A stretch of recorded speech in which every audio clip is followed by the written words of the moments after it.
তো বন্ধুরা আমি আবারও চলে এসেছি রানাঘাট কামালপুরের 110 ফুট দুর্গা মায়ের মন্দিরের এখানে। তো এখানে কি কাজ বন্ধ আছে, তোমরা কম বেশি শুনেছো।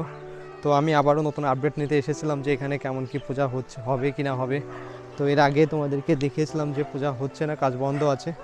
তো আজ তোমাদেরকে আবার সব কিছু তোমাদের মধ্যে তুলে ধরবো, দেখাবো আর কি। তো আমার কথা, পূজা যখন বন্ধ করার দরকার ছিল বা তখন মনে করো যে পূজার যখন কথাবার্তা হচ্ছিল তখনই বন্ধ করে দিতে পারতো না।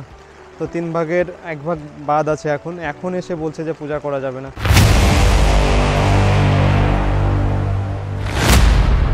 জয় তাই বন্ধুরা, welcome back to another video. তো বন্ধুরা আশা করি সবাই ভালো আছো। তো বন্ধুরা আমি আবারও চলে এসেছি রানাঘাট কামালপুরের 110 ফুট দুর্গা মায়ের মন্দিরের এখানে। তো এখানে কি কাজ বন্ধ আছে, তোমরা কম বেশি শুনেছো। তো আমি আবারও নতুন আপডেট নিতে এসেছিলাম যে এখানে কেমন কি পূজা হচ্ছে, হবে কি না হবে। তো এর আগে তোমাদেরকে দেখিয়েছিলাম যে পূজা হচ্ছে না, কাজ বন্ধ আছে। তো আজ তোমাদেরকে আবার সব কিছু তোমাদের মধ্যে তুলে ধরবো, দেখাবো আর কি। তো বৃষ্টি শুরু হয়ে গেছে, দেখো বৃষ্টির মধ্যেও অনেকেই চলে এসেছে দর্শন করার জন্য। কম বেশি জানো যে আমাদের বর্তমান রাজ্যের নিম্নচাপ চলছে, আবহাওয়া দেখো, আকাশে প্রচুর মেঘ রয়েছে। দেখো যে প্রচুর মানুষ এসেছে দর্শন করতে।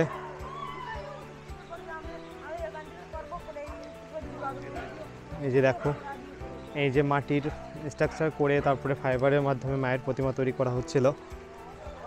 আর এই পাশে তোমাদেরকে এর আগেও দেখিয়েছি, আগের ভিডিও তোমরা দেখতে পারো। আর 110 ফুট মায়ের বিগ্রহ বা প্রতিমা, বিশ্বের সবথেকে বড় দুর্গা প্রতিমা হচ্ছিল আর কি। তো পুলিশ প্রশাসন বা আমাদের মাননীয় মুখ্যমন্ত্রী নিষেধ করেছে, কেননা নিরাপত্তা নিয়ে আর কি, নিরাপত্তাজনিত কারণে আর কি পূজাটা আর কি বন্ধ করে দেওয়া হচ্ছে।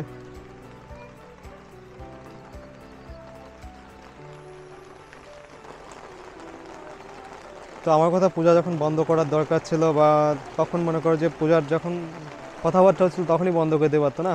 তো 3 ভাগের 1 ভাগ বাদ আছে, এখন এসে বলছে যে পূজা করা যাবে না।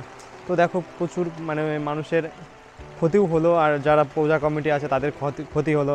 তারপরে অনেক মানুষের স্বপ্ন ছিল, স্বপ্নগুলো ভেঙে গেল। প্রচুর মানুষ আসছিল, দর্শন করছিল। তো কী কারণে জানি না এরকম বন্ধ করে দেওয়া হলো। তো দেখো যে প্রচুর মানুষরা এসেছে দেখতে। আর এই পাশে কিন্তু পূজার প্যান্ডেল বা মায়ের প্রতিমাটা আর কি এখানে দাঁড় করানোর জন্য বাসটা সব কিছু রেডি করা কমপ্লিট। তো এখন প্রশাসন বাধা দিচ্ছে আর কি। তো দর্শন করো খুব কাছে থেকে, দেখো কত সুন্দর দেখা যাচ্ছে। এই যে দেখো,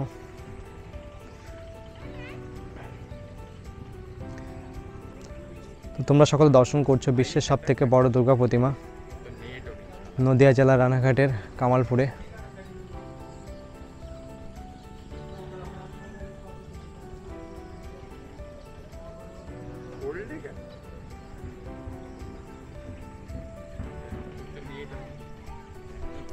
তো দেখো চারিপাশে কাজ কিন্তু হয়ে গেছে আর কি, 3 ভাগের 2 ভাগ হয়ে গেছে বলেছি তোমাদেরকে।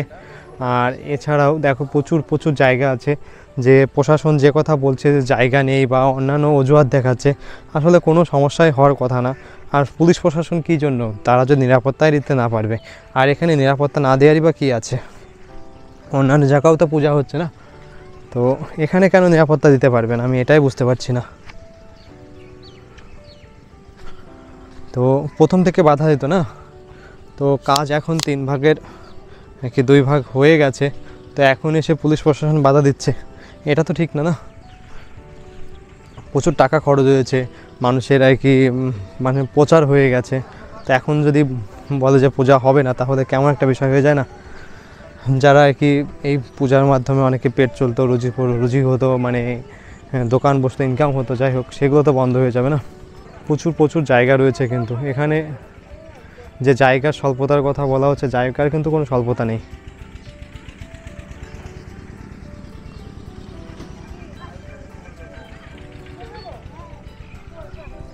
আর কাজ তোমরা দেখতেই পাচ্ছ, যে দেখো ওইদিকে বাঁশের প্যান্ডেলে আর কি যে মায়ের প্রতিমাটা দাঁড় করানো হবে, সেই প্যান্ডেলে দেখো বাঁশও কিন্তু দাঁড় করানো হয়ে গেছে। আর মায়ের প্রতিমা কাজে প্রায় হয়ে গেছে। আর অন্যান্য যে লক্ষ্মী সরস্বতী গণেশ আছে তাদের কাজ চলছিল। তো তো এমন তো অবস্থায় কি কাজটা বন্ধ করে দেওয়া হয়েছে। আর এখানে যে ছোট করে মায়ের প্রতিমা রয়েছে, এই প্রতিমাতেই কি মায়ের পূজা করা হবে। দেখো সকলে। আর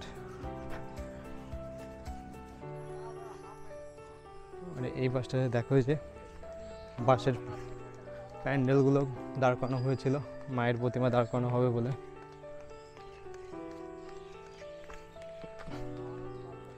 এই দেখো। আর এই পাশটায় দেখতে পাচ্ছ যে মাটি দিয়ে আর খড় দিয়ে মায়ের কাঠাম বানানো হয়েছিল। এই কাঠামের কি ছাঁচ মনে করতে পারো, যে ফাইবারের করা হচ্ছে, তো ফাইবারের প্রতিমা করা হচ্ছে, তো এই ছাঁচ দিয়েই মায়ের প্রতিমা করা হচ্ছিল।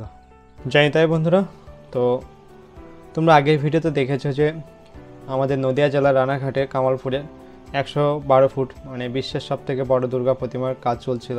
তো যাই হোক, কিছুদিন কাজ বন্ধ ছিল, পুলিশ প্রশাসন বা আমাদের মাননীয় মুখ্যমন্ত্রী যাই হোক মানা করেছিল বা নিষেধ করেছিল, তো যে কারণে পূজা কমিটির সদস্যরা কি সকলে কোর্টের দ্বারস্থ হয়। তো কোর্টের দ্বারস্থ হওয়ার পরে কোর্ট রায় দিতে কিছুদিন দেরি করে। তো যাই হোক, আজ রায় এসেছে কোর্টের। তো এবছরের মতো পূজার অনুমতি মিলল না। তো কোর্ট থেকে কি পূজার অনুমতি দিতে চাইলেও আসলে মেন সমস্যা হয়ে গেছে যে বিদ্যুৎ সরবরাহ যে কেন্দ্র আছে তারা এবছরের মতো বলছে যে পারবে না, কেননা প্রচুর বিদ্যুৎ সরবরাহ প্রয়োজন আছে, তো যে কারণে সাপ্লাই দিতে পারবে না। তো যাই হোক, পূজা আই থিঙ্ক হতে দেবে না বলে, যে কারণে অনেক বিভিন্ন ধরনের অজুহাত থাকে, তো বুঝতেই পারছো এখানে রাজনীতির কারণেও হয়ে যেতে পারে, বা যাই হোক ওইসব কোনো কিছু আমি জানি না, সঠিক বলতে পারবো না। তো যাই হোক, অনেকের আশা ছিল যে বিশ্বের সবথেকে বড় দুর্গা প্রতিমা আমাদের রানাঘাটে হবে, আমরা মুখ উঁচু করে বা গর্ব করে বলতে পারবো। তো শুধু আমাদের মানে রানাঘাট নদিয়া বলে কথা নয়, আমাদের ভারতবর্ষ এমনকি বিশ্বের সবথেকে মানে সবাই জানতো বা চিনতো বা বুঝতো। যাই হোক, হলো না, কি আর করা। তো হয়তো বা মা চায়নি, তো মা চাইলে অবশ্যই হতো। তো যাই হোক, সবাই মন খারাপ করো না, পরবর্তীতে মায়ের কাছে প্রার্থনা করো যেন হয় আবার। তো যাই হোক, আজকের মতো ভিডিও আমি এখানে শেষ করছি। তো আমার ভিডিও যদি ভালো লেগে থাকে তো অবশ্যই লাইক, কমেন্ট, শেয়ার, সাবস্ক্রাইব করতে ভুলো না। আর এরকম পূজার ভিডিও তোমাদের মাঝে নিয়ে আসবো, তো তোমরা দেখতে থাকো, সাপোর্ট করতে থাকো। জয় নিতাই।